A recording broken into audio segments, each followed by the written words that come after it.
Franja Universitaria.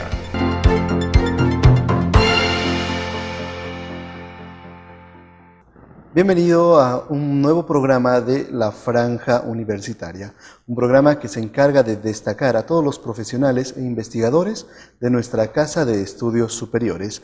En esta ocasión tenemos como invitado especial al doctor Jorge Avilés. Él es doctorante del Instituto de Investigaciones Biomédicas de la Facultad de Medicina. Buenas noches, doctor, ¿cómo está? Muy buenas noches, un agrado estar con ustedes, compartir un poco de información, informar a la gente y pues también cubrir algunas dudas que ustedes tengan o inquietudes, ¿no? Doctor, debemos hablar que el coronavirus es una enfermedad que está afectando a todo el mundo y continuamos con esta pandemia. Ya son meses que estamos con cuarentenas y con nuevas medidas de bioseguridad. Y es por ello que también necesitamos saber cuáles son algunas respuestas nuevas que están surgiendo ante esta enfermedad que también es nueva, doctor. Sí, en realidad el contexto de una pandemia es algo que en la era reciente, en la historia reciente de la humanidad no hemos visto en esta magnitud, ¿no? Tenemos un referente, la gripe española, hace prácticamente 100 años, en 1918, que ha tenido una extensión grande, ¿no? Pero en el contexto más reciente hay epidemias como la del SARS, que también es un coronavirus, el MERS, epidemias como el ébola, que constantemente están siendo monitorizadas por entidades como la Organización Mundial de la Salud, ¿no? En ese contexto, pues la Organización Mundial de la Salud, digamos que tiene un rol rector de recomendar ciertas estrategias para el control, pero en esa categoría de recomendación, ¿no?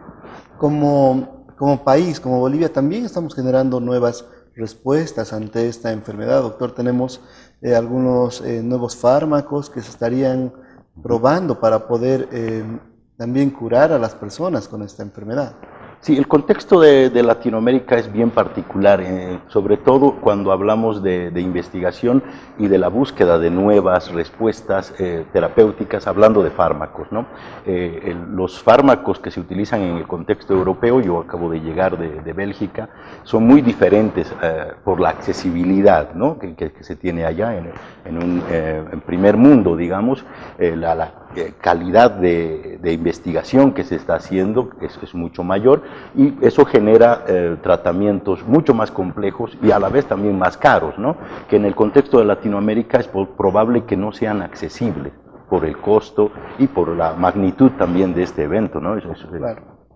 Doctor, actualmente, ¿qué terapias se están empleando para enfrentar el coronavirus y también cuáles son los protocolos que se están siguiendo? Sí, primero recalcar que en todo este contexto la prevención es primordial, ¿no? Es el eje de estrategias que se manejan y eso ha sido desde el inicio de la pandemia. Ahora, la respuesta a la primera fase de la infección, que es la fase viral, que es la fase en la que el virus se va replicando en el organismo, pues es básicamente guiada por medicamentos antivirales, ¿no? Se están utilizando y rescatando medicamentos como los que utilizábamos para el VIH, el Kaletra, el lopinavir, ritonavir, se lo ha utilizado para ver si tiene eficacia, porque puede actuar de alguna manera, no quiero ser muy técnico, pero actúa frente a algunos componentes del virus inhibiéndolos, ¿ya? Entonces, una enzima que se llama proteasa. Luego, otros medicamentos como el remdesivir que se utilizaron para el ébola o para otras enfermedades infecciosas, a este fármaco ruso, el favipiravir, también se lo utilizó para el ébola y otros virus RNA. Toda esta respuesta ha surgido en base a un ascenso brusco de los procesos de investigación. Si uno revisa las bases de datos a nivel internacional, nosotros teníamos pues en febrero aproximadamente 1.000, 2.000 artículos sobre coronavirus, ¿no? Sobre el SARS-CoV-2. Actualmente son más de 27.000 artículos publicados en revistas científicas y esto es pues una explosión de investigación, que es algo que también debemos empezar a hacer en Bolivia, ¿no? Una parte de la respuesta debe ser también investigar. Esto en el contexto de que no podemos nosotros acceder a fármacos muy caros o muy complejos, que tecnológicamente son muy complejos, ¿no? Una parte de la respuesta está destinada a las vacunas. Sí, las vacunas serían un aspecto muy importante de la respuesta y prácticamente limitaría la extensión de esta pandemia, pero los fármacos de la fase viral y los fármacos de la fase inflamatoria también son importantes, ¿no? En ese contexto tal vez nuestra respuesta tiene muchas falencias. Debemos considerar también, doctor, que los investigadores están acelerando el proceso de todo el trabajo que ellos realizan, porque esta enfermedad ha avanzado de manera acelerada. Las muertes son muy numerosas en todo el mundo y también hay más personas que se van enfermando, y también vemos que este virus también va mutando y tiene nuevas características cada cierto tiempo. El trabajo que ustedes están realizando como investigadores es muy importante. Sí, no solo a nivel de Bolivia, sino a nivel internacional hemos participado en algunas investigaciones y también estamos buscando la manera de cómo activar, digamos, los procesos de investigación en Bolivia, en Cochabamba, sobre todo para buscar una respuesta que sea accesible, ¿no? No estamos promoviendo el uso de fármacos, por ejemplo, la ivermectina es un fármaco al que, digamos, queremos dar cierta importancia en la investigación porque podría ser accesible en términos de costos y prácticamente la población ya lo está tomando, pero no tenemos evidencia que respalde su uso. Y en el contexto de Bolivia, pues en Cochabamba en sí, ya hemos desarrollado ciertos protocolos para implementar investigaciones, ensayos clínicos, que es lo que se necesita para fármacos que ya han demostrado su efectividad in vitro, en laboratorio, en condiciones en las que no se está probando en un ser humano, en un organismo humano la respuesta es diferente. Entonces lo que falta para, digamos, vislumbrar si este fármaco es efectivo o no a nivel del ser humano es justamente un ensayo clínico, ¿no? Entonces estamos promoviendo ensayos clínicos para el favipiravir, para la ivermectina y probablemente para también vislumbrar el dióxido de cloro y ver su efectividad, pero no a nivel de ensayos clínicos, sino a nivel de ensayos observacionales todavía, estudios observacionales. Entonces, doctor, estos ensayos clínicos, hablando de la ivermectina específicamente, ¿cuánto tiempo tardaría para poder tener una validación ya del medicamento específicamente para curar el COVID-19? Mira, en el contexto de esta pandemia todo el mundo está haciendo esto aceleradamente, ¿no? El contexto de las vacunas, por ejemplo, tienen diferentes fases. Una preclínica, esto para los fármacos y para las vacunas tiene algunas diferencias, pero es básicamente lo mismo. Antes de probarlo en humanos, se tiene que probar en animales y en laboratorio, es lo que llamamos preclínica, 3 fases mínimamente. Y luego 3 fases clínicas, esto quiere decir ensayos ya en humanos, en una cantidad pequeña de voluntarios primero, porque como no sabemos si este fármaco puede hacer daño o tiene efectos colaterales, no queremos exponer a una cantidad muy grande de personas a este riesgo. Y entonces los ensayos de primera fase clínica son realizados en un grupo pequeño poblacional, generalmente voluntarios, ¿no? Posteriormente, porque estos estudios no tienen gran potencia estadística, se los realiza en una población que ya tiene capacidad de por su tamaño darnos esa potencia estadística, lo que llamamos inferencia estadística.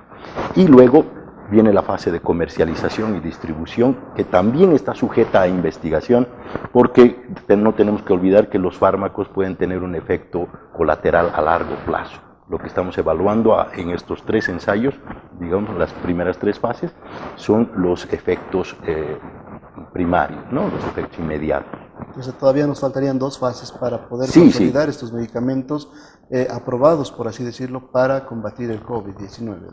Algunos aspectos respecto, por ejemplo, a la ivermectina, me voy a referir, ya están desarrollados, ¿no? La ivermectina es un fármaco aprobado por la FDA, la organización que aprueba la comercialización, la distribución y la elaboración de los medicamentos en Estados Unidos, ¿ya?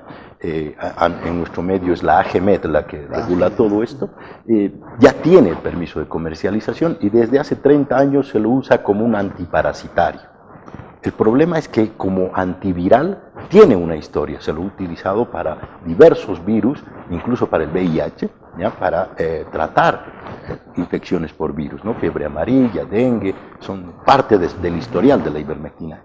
No está aprobado su uso como antiviral, pero sí como antiparasitario. Y eso quiere decir que ya ha tenido esas fases de investigación preclínica, clínica, se lo ha comercializado y 30 años ya lo hemos estado utilizando, ¿sí? Y quiero aclarar que ha nacido como un fármaco para uso humano, no veterinario, pero por su importancia y por su versatilidad se lo ha adoptado por los veterinarios y se lo usa masivamente, ¿no? Claro, es más, ahora, doctor, mucha población está con el COVID, está consumiendo, está utilizando la ivermectina Sí. para poder aliviar los malestares que tiene. Y como usted lo mencionaba, interesante saber que ha empezado como un fármaco para humanos Para y uso humano, sí. no para animales. Entonces es importante, ¿no? Esto es una parte de la respuesta. Si usted o la población entra a la página de internet de Clinical Trials, se llama, usted va a ver la cantidad de investigaciones que se han registrado ya, ensayos clínicos para fármacos como la nitazoxanida, que sería otro fármaco que lo tenemos a disposición cerca y de bajo costo, ¿sí? El favipiravir, por ejemplo, tiene un costo aproximado de $350, comparado con la ivermectina, que la puedes encontrar con 100 bolivianos, un tratamiento completo. Pues la respuesta es diferente, ¿no? Claro. El remdesivir costaría entre $2.000, $3.000 por tratamiento. Entonces, en ese contexto nos estamos enfocando en buscar respuestas que sean accesibles a nuestra población, ¿no? Porque el costo es realmente limitante en ciertos casos. Doctor, y en el caso de la ivermectina, ¿cuáles serían las recomendaciones del uso de este fármaco? Porque, como lo mencionábamos, hay mucha población que está consumiendo. Sí, primero tenemos que ser responsables como investigadores y como profesionales médicos. El uso de la ivermectina para el SARS-CoV-2, para el COVID, no está regulado ni está recomendado por ninguna instancia. ¿Hay investigaciones, doctor, con respecto Se están haciendo alrededor de 7 a 10 ensayos clínicos ya en el mundo y justamente hemos tomado contacto con IS Global, una entidad que se dedica a investigación en Madrid y Barcelona. Estamos desarrollando este estudio de manera conjunta, de manera cooperativa, digamos, ¿ya? Entonces, la participación de estas instituciones en el financiamiento, en el análisis de los datos, en la implementación misma del estudio es muy importante, ¿no? Pero quiero recalcar que también el apoyo a nivel local tiene que mostrarse en base a recursos, ¿no? Hay que entender que la magnitud de estos estudios, aunque sean en una población pequeña, el costo es muy grande, ¿no? Y eso que el personal que está participando en el diseño, en el análisis, en las publicaciones, pues lo está haciendo de manera gratuita, ¿no? Pero, por ejemplo, los laboratorios que tenemos que tener en este grupo de pacientes, si usted calcula 2.000 bolivianos por laboratorio, por la batería de laboratorios que tenemos que hacer para cada paciente, y tenemos 100 pacientes, ya son 200.000 bolivianos que necesitamos, ¿no? Esto aparte de los RT-PCRs y todo lo que se realiza para COVID subvencionado por el gobierno. De manera paralela tenemos que pedir otros laboratorios y hacer otras mediciones, ¿no? Entonces ese costo, mínimamente, y el análisis estadístico, la implementación, equipos de bioseguridad, los seguros para los pacientes, representan un costo por lo menos el doble del que ya mencioné. Entonces es una inversión fuerte que es prácticamente el último escollo que estamos tratando de liberar para ya implementar el ensayo clínico. No recomendamos el uso de la ivermectina a no ser que sea en el ensayo clínico, o sea, para los pacientes que van a participar ahí, que va a ser un grupo pequeño porque es un ensayo de fase 1, ¿no? Esperamos responder a esa duda de si el fármaco es efectivo o no, o si tiene efectos colaterales que puedan contraindicar su uso, ¿no? Que es una de las observaciones que se tiene, ¿ya? De manera, digamos, observacional hemos estado siguiendo el tratamiento de algunas personas que sí lo han tomado, y esto hay que ser claro, la población está recurriendo al dióxido de cloro, a la ivermectina. Alternativas que se están presentando. Sí, ¿no? Es más o menos desesperada la respuesta, no hay, digamos, una respuesta clara en tratamiento. Esto a nivel mundial. No solamente en Bolivia, pero en Bolivia las características de otros fármacos, otros elementos como el dióxido de cloro, la ivermectina, están tomando fuerza, ¿no? Por la accesibilidad misma. Claro. Lo que queremos es, digamos, esclarecer si realmente es un fármaco beneficioso en este contexto. la población lo está tomando, pero necesitamos generar evidencia también para solventar su uso, ¿no? Claro, porque entonces, doctor, no hay una evidencia específica de que la ivermectina pueda curar el COVID-19, simplemente está en una etapa de prueba, como usted lo mencionaba. No, en realidad la fase preclínica in vitro está demostrada, ¿no? Un poco el escollo es que las concentraciones que se utilizaron en los estudios en Australia pues eran altas. La dosis administrada o regulada por la FDA y aprobada es de 200 microgramos por kilogramo de peso. ¿Ya? Una persona hay que calcular la dosis en base a su peso corporal, ¿ya? Y dosificarla de manera adecuada. Entonces, estos ensayos in vitro han mostrado una efectividad por encima 10 veces de esa concentración. Esa concentración logra eliminar al virus in vitro, pero puede ser tóxica a nivel de un organismo vivo, un ser humano, ¿ya? Entonces, se ha hecho ya estudios en animales, se ha visto la efectividad. También se ha desarrollado estudios observacionales, o sea que ya se ha avanzado, ¿sí? Pero actualmente hay 7 ensayos clínicos que están registrados, que están viendo la eficacia en seres humanos. Uno ya está concluido y estamos esperando a que nos muestren los resultados y se publiquen en revistas internacionales y se revise por pares. El contexto de la evidencia en medicina es bien complejo. Uno no puede solamente hacer una investigación, sino que esta investigación tiene que ser revisada por pares y esta revisión tiene que dar paso a su publicación. Es como un filtro que tenemos para generar evidencia adecuada, ¿no?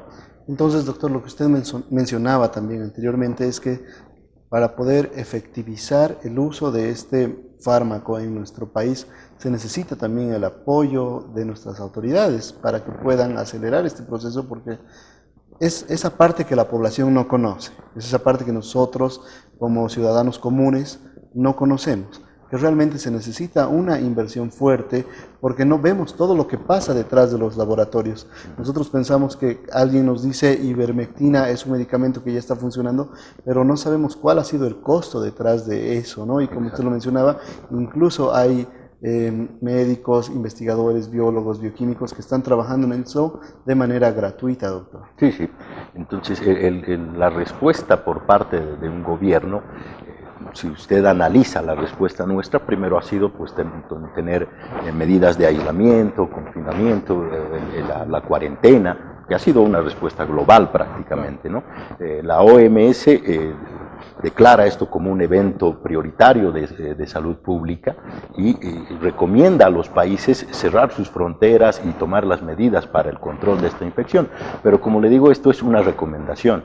Los países pueden hacer caso o no de esto y es por eso que se ha visto diversas respuestas. Países que tardíamente han cerrado sus fronteras y han tomado medidas de cuarentena, por ejemplo el caso de México, Brasil, ¿no? por cuestiones políticas y también un poco por cuidar la economía, que hay que entender que el trasfondo también es económico, ¿no? Entonces, la respuesta se entiende y no estamos tratando de criticar la respuesta porque cada país tiene sus intereses y prioriza los intereses que tiene, ¿no? En ese contexto, pues, yo creo que Bolivia también debería empezar a hacer investigaciones para dar respuesta a esto. Yo lo enfoco de la manera, digamos, más integral, no solamente pensando en el COVID. Hay muchas enfermedades en Bolivia que se evidencian a través de este problema que estamos teniendo y nos muestran las falencias que tenemos, ¿sí? Hay patologías que son muy regionales y están limitadas, por ejemplo, a Bolivia, o el contexto regional, el Chagas, por ejemplo, en el cual no se ha desarrollado la investigación y no tenemos nuevos fármacos desde hace 30 años. Un ensayo clínico se probó aquí hace varios años, hace 5 años aproximadamente, y tratamos de generar esa respuesta buscando un nuevo tratamiento. Lastimosamente no ha tenido una eficacia como la que esperábamos, pero ya tenemos que empezar a generar la respuesta para nuestros problemas y la investigación es la respuesta en este caso, ¿no? Sobre todo, doctor, porque esta enfermedad COVID-19 ha llegado para quedarse, porque es como lo mencionaban, ¿no? Vamos a tener cada año nuevos casos de enfermos por COVID en temporadas ya sean de invierno en distintas partes del de nuestro mundo, ¿no? Porque va a afectar igual y, como usted lo mencionaba, ya es necesario tener fármacos que nos ayuden a combatir esta enfermedad. Exacto. Es lo que llamamos la estacionalidad, ¿no? Es probable que de no mediar algo como una respuesta como la vacuna, seguramente este virus va a tener un comportamiento estacional, es decir, que va a venir en oleadas, ¿sí? Entonces, la vacuna sería primordial en este caso, pero también encontrar respuestas terapéuticas, ¿no? Es importante. Y en este caso de las respuestas alternativas que estamos teniendo, doctor, como usted lo mencionaba, igual dióxido de cloro, ¿qué es lo que se requiere para poder validar este? En realidad no es un fármaco el dióxido de cloro, sino es un líquido, es un compuesto líquido que la población está tomando.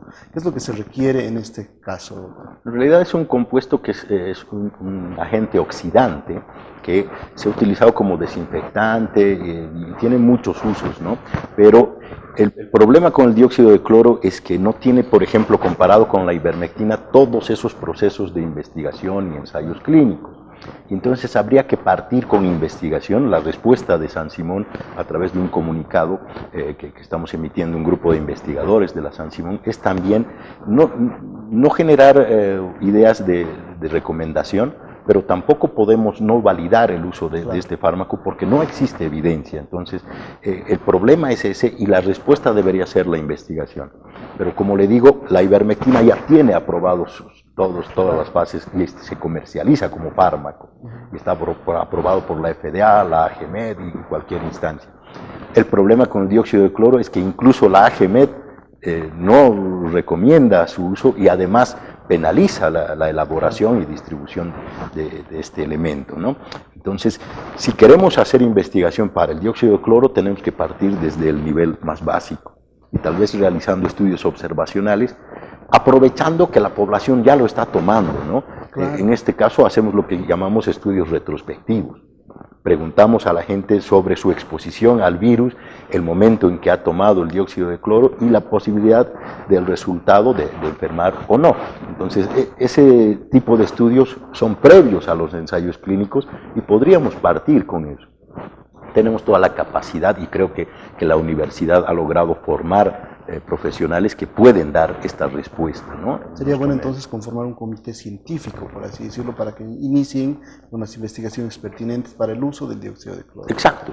Y de hecho el Colegio Médico tiene un comité científico que está liderado por el doctor Fernando Rengel. Quiero mencionar a las organizaciones que están participando en el diseño y la implementación del ensayo clínico para la ivermectina y tal vez otros ensayos clínicos, ¿no? Pero hay diversas organizaciones y profesionales a nivel del mundo. Cuando yo estaba en Bélgica nos reuníamos por vía virtual, personas profesionales en Singapur, Brasil, Estados Unidos, y diseñamos de manera conjunta el ensayo clínico. Entonces hay una participación de esta organización que se llama Médicos Bolivianos Online, que ya formamos parte de eso. Entonces es un esfuerzo conjunto, digamos, de la comunidad científica y profesionales en salud en Bolivia. Doctor, quizás esta pregunta un poquito más allá desde lo que estábamos hablando, pero usted ha mencionado que forma parte de este grupo de profesionales a nivel mundial. ¿En alguna parte más se estaría usando la ivermectina, dióxido de cloro, aparte de Bolivia? Bueno, en el contexto latinoamericano sí se tiene información que se está utilizando, ¿no? El problema es que justamente en este contexto no hemos generado la evidencia que sustente el tratamiento. No queremos recomendar el uso de ningún fármaco si no es que nos respaldemos en evidencia robusta, ¿no? Doctor, ya para finalizar, lastimosamente el tiempo se nos ha ido volando. Sí. Estamos hablando de este tema. Realmente estamos en una pandemia que nos hace y nos obliga a buscar nuevas respuestas para así reducir las muertes, reducir la enfermedad y también pues generar mayores expectativas de vida a un futuro. Porque entendemos, doctor, que como usted lo mencionaba, esta enfermedad ha llegado para quedarse, como muchos los decían. Es por ello que para finalizar le pido que pueda dar su recomendación a la población en cuanto al uso de estas alternativas que están surgiendo ante la COVID-19, doctor. Sí, primero no recomendamos el uso de la ivermectina o de cualquier otro compuesto si no se genera la evidencia correcta, ¿no? Incluso a nivel mundial no existe un fármaco que tenga una recomendación actualmente, ¿no? Un poco se ha generado información en dos estudios grandes que tenemos, el estudio Recovery y el estudio Solidaridad, respecto al uso, por ejemplo, de la dexametasona, ¿sí? Lopinavir, ritonavir no se lo recomienda ya o no ha tenido la evidencia que hemos esperado. En el contexto nacional yo recomendaría a todas las personas, hay grupos incluso solidarios en WhatsApp que están haciendo atención y guían por telemedicina, por WhatsApp el tratamiento, siempre consultar con un profesional en salud, porque las interacciones entre los medicamentos o las comorbilidades, las otras enfermedades que tienen las personas, hipertensión, diabetes, juntar tratamientos puede ser peligroso. Entonces, tienen a disposición profesionales en salud que están altruistamente trabajando, y yo también estoy haciendo esa misma actividad. Entonces, les recomiendo consultar a un profesional médico para ver si se recomienda o no el uso de estos, y al final de cuentas, pues ya la población tomará la decisión de tomar o no estos medicamentos, pero siempre en base a la recomendación de un profesional en salud y la supervisión, ¿no? Y algo que mencionaba, doctor, muy importante, que si una persona decide consumir estos medicamentos o estas soluciones líquidas, debería mencionar también cuáles son los medicamentos que toma y si tiene alguna enfermedad de base, ¿no? Porque hay personas diabéticas que toman medicamentos todos los días, personas que tienen presión distintas, presión alta, presión baja, que también toman medicamentos todos los días. Hay personas que sufren de depresión y ellos toman medicamentos más fuertes aún todavía. Imaginemos la mezcla que hay de estos medicamentos con esto que usted mencionaba. Podría ocasionar algún daño más fuerte. Exacto, es por eso que lo que sugerimos es siempre la supervisión de un personal médico. Si van a tomar una medicación que no tiene recomendación actualmente, pero al no existir una respuesta, sabemos que la población lo está tomando, consultar a un médico, a un profesional médico, para ver que no existan interacciones entre los tratamientos o contraindicaciones. Hay contraindicaciones en algunos casos del uso de estos elementos, ¿no? Fármacos o cualquier otro elemento que se esté tomando para tratar el COVID. Muchas gracias, doctor. Realmente muy informativo todo lo que hemos escuchado en esta noche. Hay que considerar todo lo que se ha dicho y que estos medicamentos que son respuesta ante la COVID-19, estas soluciones líquidas, pues como el doctor lo mencionaba, deben ser supervisadas bajo un médico profesional. Muchas gracias, esperamos les haya gustado todo lo que hemos escuchado y muy importante, nuevamente lo repito, toda la información que el doctor nos ha brindado. Buenas noches. Buenas noches.